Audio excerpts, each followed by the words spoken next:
Welcome back to my channel class.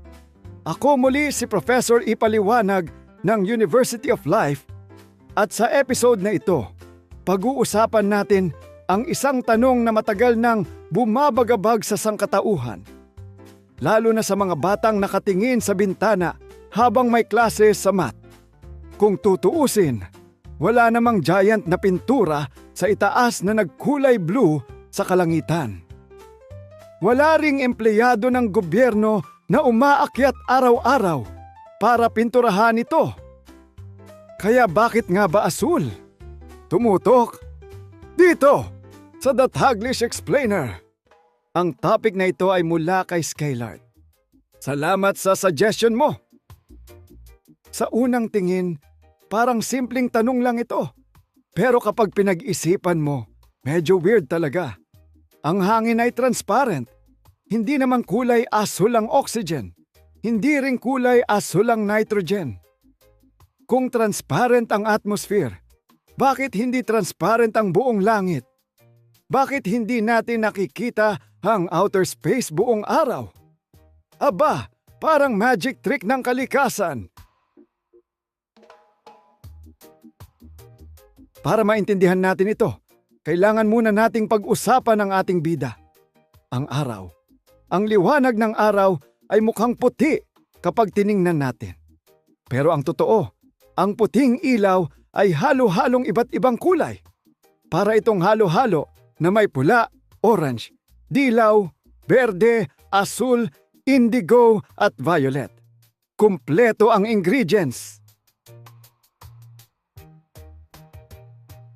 Kapag dumaan ang sikat ng araw sa isang prism o minsan sa patak ng ulan, naghihiwalay ang mga kulay nito, kaya nabubuo ang bahaghari.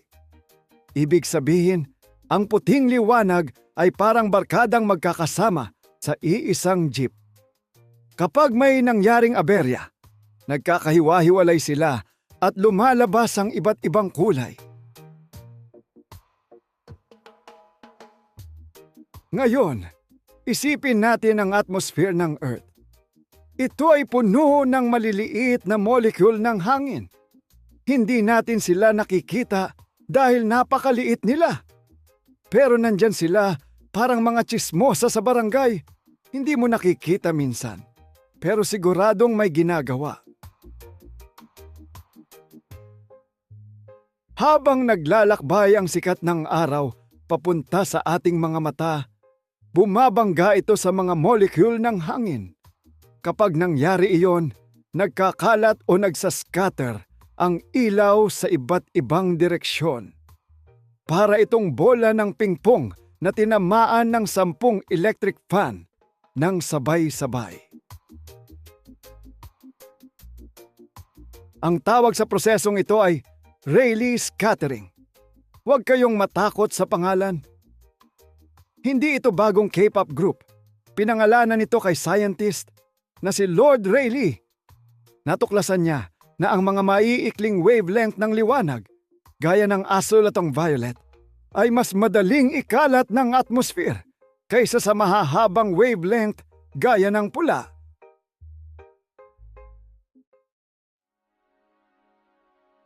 Ngayon, may follow-up question ang mga matatalino. Kung mas madaling ikalat ang violet kaysa asul, bakit hindi violet ang langit? Magandang tanong. Una, mas sensitibo ang mata natin sa asul kaysa violet.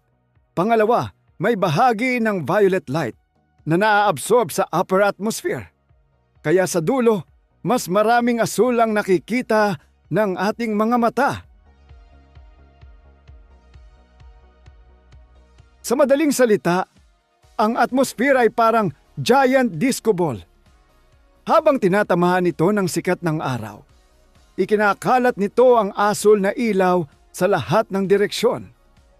Kaya kahit saan ka tumingin sa kalangitan sa araw, may asul na ilaw na pumapasok sa iyong mata. Kaya mukhang asul ang buong dome ng langit.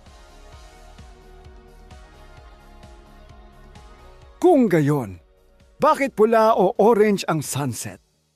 Dito lalo nagiging exciting ang science. Kapag papalubog na ang araw, mas mahaba ang distansyang nilalakbay ng liwanag sa atmosphere. Sa mahabang biyahe na iyon, halos lahat ng asul na ilaw ay nakalat na sa iba't ibang direksyon. Kapag nawala na ang karamihan sa asul, ang mga natitirang kulay na nakakarating sa ating mata ay pula, orange at dilaw. Para itong buffet na inubusan na ng fried chicken. Ang natira na lang ay gulay at prutas. Kaya sa paglubog ng araw, pula at orange ang mas nangingibabaw na kulay. Nakakatuwa rin na hindi lahat ng planeta ay may asul na langit. Sa planetang Mars, halimbawa, kadalasang mapula o kulay kalawang ang kalangitan dahil sa alikabok na nasa atmosphere nito. Ibig sabihin, kung lumaki tayo sa Mars, baka nagtatanong tayo ngayon, Professor, bakit pula ang langit? At baka pula rin ang logo ng social media apps natin. Isa ito sa mga magagandang halimbawa kung paano gumagana ang science sa mga ordinaryong bagay. Araw-araw nating nakikita ang asul na langit, pero madalas hindi natin iniisip kung bakit ganoon ang kulay nito. Minsan, ang pinakakamanghamanghang science ay nakatago sa mga bagay na lagi nating nakikita.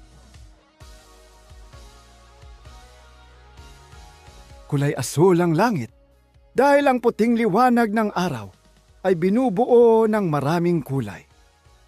Habang dumadaan ito sa atmosphere ng Earth, ang asul na bahagi ng liwanag ay mas madaling ikalat ng maliliit na molecule ng hangin sa pamamagitan ng prosesong tinatawag na Rayleigh scattering. Dahil dito, mas maraming asul na liwanag ang pumapasok sa ating mga mata mula sa iba't ibang direksyon. Kaya kapag tumingala tayo sa araw, asul ang nakikita nating langit. At tandaan, hindi lahat ng misteryo ay kailangang malayo o komplikado. Minsan, sapat nang tumingala ka sa langit at magtanong ng bakit? Dahil doon nagsisimula ang tunay na siyensya.